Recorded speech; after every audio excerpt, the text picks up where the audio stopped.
Well, now to the U.S.-Mexico border, where Arizona is using shipping containers to fill a 1,000-foot gap in the border wall.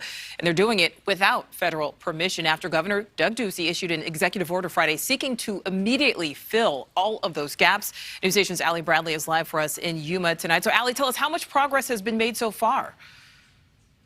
Yeah, hi, Nicole. Well, Governor Ducey this morning saying that he has completed and closed the, quote, Yuma gap here in Somerton. But I'll kind of leave it up to you to decide if you believe that this is completed and closed off. The shipping containers, there's 42 of them, double stacked, a row of concertina wire on the top to prevent illegal crossings. But those shipping containers just kind of end. Now, I did ask the governor's spokesperson today, why not move these down where the crossings are, where more people are coming across? And they said they had to start somewhere. Some of those areas would take more structural engineering in order to complete that.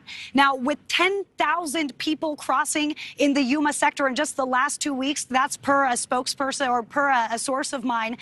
The spokespeople for the governor's office are saying that they had to take matters into their own hands. They're saying that they have not been communicated with from the Biden administration, that they were not communicating a timeline. They were not communicating any indication as to when they were going to start. Take a listen to what Jonathan Lyons had to say today.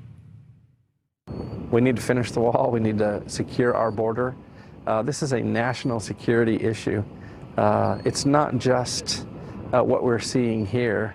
It's the drugs and the bad actors who are coming across the border, and we need to give Border Patrol the tools so that they can continue to secure the border and provide security for the nation.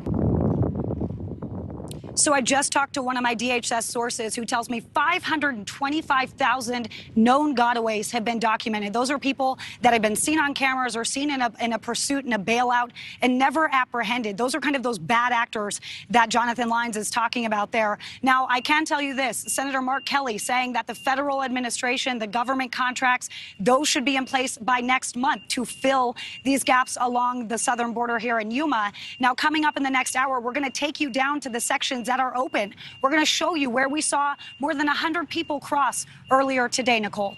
All right, Allie, thank you for that.